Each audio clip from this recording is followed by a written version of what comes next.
ಎಲ್ಲರಿಗೂ ನಮಸ್ಕಾರ. ಎಐ ಅಂದ್ರೆ ಆರ್ಟಿಫಿಷಿಯಲ್ ಇಂಟೆಲಿಜೆನ್ಸ್. ಈ ಬಗ್ಗೆ ಇವತ್ತು ಎಲ್ಲರೂ ಮಾತಾಡ್ತಿದ್ದಾರೆ ಅಲ್ವಾ? ಆದ್ರೆ ಇದು ನಿನ್ನೆ ಮೊನ್ನೆ ಬಂದ ಟೆಕ್ನಾಲಜಿ ಅಂತ ಅನ್ಕೊಂಡಿದ್ರೆ ಈ ವಿಶ್ಲೇಷಣೆ ಖಂಡಿತ ನಿಮ್ಮ ಆಲೋಚನೆಯನ್ನೇ ಬದಲಾಯಿಸಬಹುದು.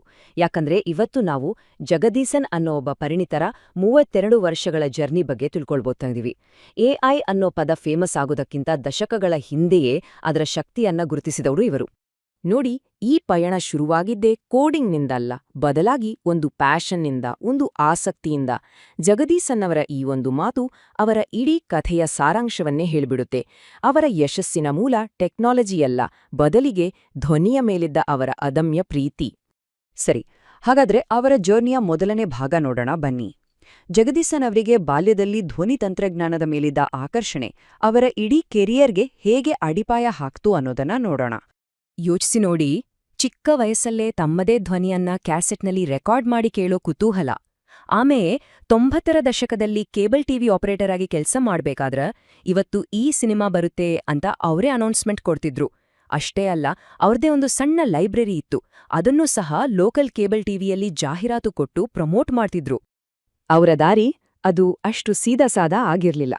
ಇಲ್ಲಿ ನೋಡಬಹುದು, ಸಣ್ಣ ಆಡಿಯೋ ಟೆಕ್ನಾಲಜಿಯಿಂದ ಶುರು ಮಾಡಿ ಅವರು ಕಂಪ್ಯೂಟರ್ ಜಗತ್ತಿಗೆ ಕಾಲಿಟ್ಟಿದ್ದೇ ಒಂದು ಸೌಂಡ್ ಕಾರ್ಡ್ ಮೂಲಕ. ಒಂದು ಕಿರುಚಿತ್ರಕ್ಕೆ ಸಂಗೀತ, ಡಬ್ಬಿಂಗ್ ಎಲ್ಲ ಮಾಡಿ ಅವರ ಆಡಿಯೋ ಮೇಲಿನ ಪ್ರೀತಿ ಟೆಕ್ನಾಲಜಿ ಜೊತೆ ಒಂದಾಯ್ತು. ಈಗ ಬರೋಣ ಅವರ ಜೀವನದ ಒಂದು ದೊಡ್ಡ ಟರ್ನಿಂಗ್ ಪಾಯಿಂಟ್ಗೆ. ಇಲ್ಲಿ ಅವರಿಗೆ ಸಿಕ್ಕ ಒಂದು ಅರಿವು ಅವರ ವೃತ್ತಿಜೀವನದ ಫಿಲಾಸಫಿಯನ್ನೇ ಬದಲಾಯಿಸ್ಬಿಡ್ತು. ಇಲ್ಲಿರೋ ವ್ಯತ್ಯಾಸ ನೋಡಿ, ಒಂದು ಕಡೆ 3 ವರ್ಷ ಕಷ್ಟಪಟ್ಟು ಕೋಡಿಂಗ್ ಕಲ್ತಿದ್ದು, ಇನ್ನೊಂದ್ ಕಡೆ ರಿಸಲ್ಟ್ ಏನು, ಕೆಲ್ಸನೇ ಸಿಗ್ಲಿಲ್ಲ. ಅವರ ಥಿಯರಿ ನಾಲೆಜ್ಗೆ ಜಾಬ್ ಮಾರ್ಕೆಟ್ನಲ್ಲಿ ಬೆಲೆನೇ ಸಿಗ್ಲಿಲ್ಲ. ಆಗ ನಡೆದಿದ್ದೇ ಒಂದು ಸಣ್ಣ ಘಟನೆ, ಆದ್ರೆ ಅದು ಅವರ ಜೀವನದ ದಿಕ್ಕನ್ನೇ ಬದಲಾಯಿಸಿತು.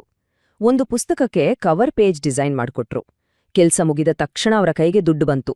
ಆ ಕ್ಷಣ ಅವರಿಗೆ ಕ್ಲಿಯರ್ ಆಯ್ತು, ಕಂಪನಿಗಳು ದುಡ್ಡು ಕೊಡೋದು ಪುಸ್ತಕದ ಜ್ಞಾನಕ್ಕೆಲ್ಲ, ಪ್ರಾಕ್ಟಿಕಲ್ ಆಗಿ ಮಾಡೋ ಕೆಲ್ಸಕ್ಕೆ ಅಂತ. ಅಂದಿನಿಂದ ಅಂಥ ಸ್ಕಿಲ್ಗಳನ್ನೇ ಕಲ್ಸೋದು ನನ್ನ ಗುರಿ ಅಂತ ನಿರ್ಧಾರ ಮಾಡಿದ್ರು. ಈಗ ಮಾತಾಡೋಣ ಆ ಹಳೆ ರಹಸ್ಯದ ಬಗ್ಗೆ. ಅಂದ್ರೆ ಎಐ ಅಂದ್ರೆ ಯಾವುದೋ ಹೊಸ ಭೂತ ಅಂತ ಹೆದ್ರೋ ಬದಲು ಅದನ್ನ ಒಂದು ಬೇರೆ ದೃಷ್ಟಿಕೋನದಿಂದ ನೋಡೋಣ. ಎಐ ಅಂದ್ರೆ ಬೇರೆ ಏನೂ ಅಲ್ಲ, ಅದರ ಹಳೆ ಹೆಸರು ಆಟೋಮೇಷನ್. ಅಂದ್ರೆ ಮಷೀನ್ಗಳು ತಾವಾಗೇ ಕೆಲಸ ಮಾಡೋದು. ಸಿಂಪಲ್ ಅಲ್ವಾ? ನಮ್ಮನೆಯ ವಾಷಿಂಗ್ ಮಷೀನ್ ಅಥವಾ ಫ್ಯಾಕ್ಟ್ರಿಗಳಲ್ಲಿರೋ ರೋಬೋಟ್ಗಳ ಥರಾನೇ. ಇವತ್ತು ನಾವು ಮಾತಾಡ್ತಿರೋ ಎಐ ಇದೇ ಆಟೋಮೇಷನ್ನ ಅಡ್ವಾನ್ಸ್ಡ್ ವರ್ಷನ್ ಅಷ್ಟೇ. ಎಐ ನಿನ್ನೆ ಮೊನ್ನೆ ಹುಟ್ಟಿದ್ದಲ್ಲ ಅನ್ನೋದಕ್ಕೆ ಜಗದೀಶನ್ ಅವರ ಜೀವನವೇ ಸಾಕ್ಷಿ. ಅವರು 90ರ ದಶಕದಲ್ಲಿ ಬಳಸಿದ ಸೌಂಡ್ ಕಾರ್ಡ್ ಆಗಿರಲಿ, 2000ನೇ ಇಸುವಿಯಲ್ಲಿ ಅವರಿಗೆ ಪ್ರಶಸ್ತಿ ತಂದುಕೊಟ್ಟ ಡ್ರೀಮ್ ವ್ಯೂವರ್ ಸಾಫ್ಟ್ವೇರ್ ಆಗಿರಲಿ, ಇವೆಲ್ಲ ಎಐನದ್ದೇ ಬೇರೆ ಬೇರೆ ರೂಪಗಳು. ಈ ಟೈಮ್ಲೈನ್ ನೋಡಿದ್ರೆ ಗೊತ್ತಾಗತ್ತೆ, ಎಐ ಅನ್ನೋದು ದಶಕಗಳಿಂದ ನಮ್ಮ ಜೊತೆಯಲ್ಲೇ ಬೆಳೆದು ಬಂದಿದೆ. ಇದನ್ನ ಕೇಳಿದ್ರೆ ನಿಜಕ್ಕೂ ಆಶ್ಚರ್ಯ ಆಗತ್ತೆ. ಜಗದೀಶನ್ ಅವರು ತಮ್ಮ ಕಂಪನಿಗೆ 5th ಜೆನ್ ಇನ್ಫೋಟೆಕ್ ಅಂತ ಹೆಸರಿಟ್ಟಿದ್ದು ಇವತ್ತಲ್ಲ, 32 ವರ್ಷಗಳ ಹಿಂದೆ. ಗೊತ್ತಾ, 5th ಜೆನ್ ಅಂದ್ರೇನೆ ಕಂಪ್ಯೂಟರ್ಗಳ 5ನೇ ತಲೆಮಾರು, ಅಂದ್ರೆ ಆರ್ಟಿಫಿಷಿಯಲ್ ಇಂಟೆಲಿಜೆನ್ಸ್ ಅಂತ. ಎಂಥ ದೂರದೃಷ್ಟಿ ನೋಡಿ. ಸರಿ, ಥಿಯರಿ ಎಲ್ಲ ಆಯ್ತು, ಈಗ ಪ್ರಾಕ್ಟಿಕಲ್ ಆಗಿ ಮಾತಾಡೋಣ. ಎಐ ಅನ್ನೋ ಈ ಪವರ್ಫುಲ್ ಟೂಲ್ನ ನಾವು ಹೇಗೆ ಪರಿಣಾಮಕಾರಿಯಾಗಿ ಬಳಸಬೇಕು? ಜಗದೀಶನ್ ಅವರ ಈ ಮಾತು ಎಷ್ಟು ಸತ್ಯ ಅಲ್ವಾ? ಎಐ ಒಂದು ಬುದ್ಧಿವಂತ ಮೂರ್ಖ. ಅಂದ್ರೆ ಅದಕ್ಕೆ ತಾನಾಗಿಯೇ ಏನೂ ಗೊತ್ತಿಲ್ಲ, ನಾವೇನ್ ಕೇಳ್ತೀವೋ ಅದಕ್ಕೆ ತಕ್ಕ ಉತ್ತರ ಕೊಡುತ್ತೆ ಅಷ್ಟೇ. ಒಂದ್ಸಲ ಯೋಚನೆ ಮಾಡಿ, ಮುಂಚೆ ಒಂದು ಮಕ್ಕಳ ಪದ್ಯದ ವಿಡಿಯೋ ಮಾಡ್ಬೇಕಂದ್ರೆ ಎಷ್ಟೆಲ್ಲ ಕೆಲ್ಸ ಇತ್ತು. ಸ್ಕ್ರಿಪ್ಟ್ ಬರಿಬೇಕು, ಕ್ಯಾರೆಕ್ಟರ್ ಡಿಸೈನ್ ಮಾಡ್ಬೇಕು, ಆನಿಮೇಷನ್, ಡಬ್ಬಿಂಗ್, ಅಬ್ಬಾ ಒಂದಾ ಎರಡಾ ತಲೆನೋವಿನ ಕೆಲ್ಸ. ಆದ್ರೆ ಇವತ್ತು ಇಷ್ಟೆಲ್ಲ ಕೆಲ್ಸ ಒಂದೇ ಒಂದು ಸ್ಟೆಪ್ಗೆ ಇಳಿದಿದೆ. ಕೇವಲ ಒಂದೇ ಒಂದು ಪ್ರಾಂಪ್ಟ್. ಅಂದ್ರೆ ಒಂದು ಸರಿ ಸೂಚನೆ ಕೊಟ್ರೆ ಸಾಕು, ನಿಮಿಷಗಳಲ್ಲಿ ವಿಡಿಯೋ ರೆಡಿ. ಎಂಥಾದ್ಭುತ ಅಲ್ವಾ? ಹಾಗಾದ್ರೆ ಈ ಎಐ ಕಾಲದಲ್ಲಿ ನಮ್ಗೆ ಬೇಕಾದ ಅತಿದೊಡ್ಡ ಸ್ಕಿಲ್ ಯಾವುದೋ? ಅದೇ ಪ್ರಾಂಪ್ಟ್ ಎಂಜಿನಿಯರಿಂಗ್. ಸಿಂಪಲ್ ಆಗಿ ಹೇಳೋದಾದ್ರೆ ಎಐ ಜೊತೆ ಸರಿಯಾಗಿ ಮಾತಾಡೋ ಕಲೆ. ನಾವು ಎಷ್ಟು ಕ್ರಿಯೇಟಿವ್ ಆಗಿ ಪ್ರಶ್ನೆ ಕೇಳ್ತೀವೋ ಅಷ್ಟು ಒಳ್ಳೆ ಉತ್ತರ ಸಿಗುತ್ತೆ. ಸರಿ, ಈಗ ಸ್ವಲ್ಪ ಭವಿಷ್ಯದ ಕಡೆ ನೋಡೋಣ. ಎಐ ನಮ್ಮ ಕೆಲ್ಸ ಕಿತ್ಕೊಳ್ಳುತ್ತಾ? ಜಗದೀಶನ್ ಅವರ ಪ್ರಕಾರ ಖಂಡಿತ ಇಲ್ಲ, ಬದಲಿಗೆ ನಮ್ಮ ಕೆಲ್ಸ ಮಾಡುವ ರೀತಿಯನ್ನೇ ಬದಲಾಯಿಸುತ್ತೆ. ಇದಕ್ಕೆ ರೇಡಿಯೋ ಇಂಡಸ್ಟ್ರಿಯನ್ನೇ ಒಂದು ಉದಾಹರಣೆಯಾಗಿ ತಗೊಳೋಣ ಬನ್ನಿ. ಒಂದ್ಸಲ ಕಲ್ಪನೆ ಮಾಡ್ಕೊಳ್ಳಿ, ಮಧ್ಯರಾತ್ರಿ ಆರ್ಜೆ ಇಲ್ಲದಿದ್ರೂ ಅವ್ರದೇ ಧ್ವನಿಯಲ್ಲಿ ಎಐ ಶೋ ನಡೆಸಬಹುದು. ಒಬ್ಬ ಆರ್ಜೆ ಧ್ವನಿಯನ್ನೇ ಬಳಸಿ ಜಾಹೀರಾತ್ ಮಾಡಬಹುದು. ಅಷ್ಟೇ ಯಾಕೆ, ಕನ್ನಡದಲ್ಲಿ ನಡೀತಿರೋ ಒಂದು ಶೋ ಅದೇ ಟೈಮಲ್ಲಿ ಜಗತ್ತಿನ ಬೇರೆ ಬೇರೆ ಭಾಷೆಗಳಿಗೂ ಟ್ರಾನ್ಸ್ಲೇಟ್ ಆಗಿ ಪ್ರಸಾರ ಆಗ್ಬೋದು. ವಾವ್! ಆದ್ರೆ ಎಲ್ಲೊಂದು ಬಹಳ ಮುಖ್ಯವಾದ ಪಾಯಿಂಟ್ ಇದೆ. ಎಲ್ಲವನ್ನೂ ಎಐ ಮಾಡಿದ್ರೆ ಅದ್ರಲ್ಲಿ ಜೀವ ಇರಲ್ಲ.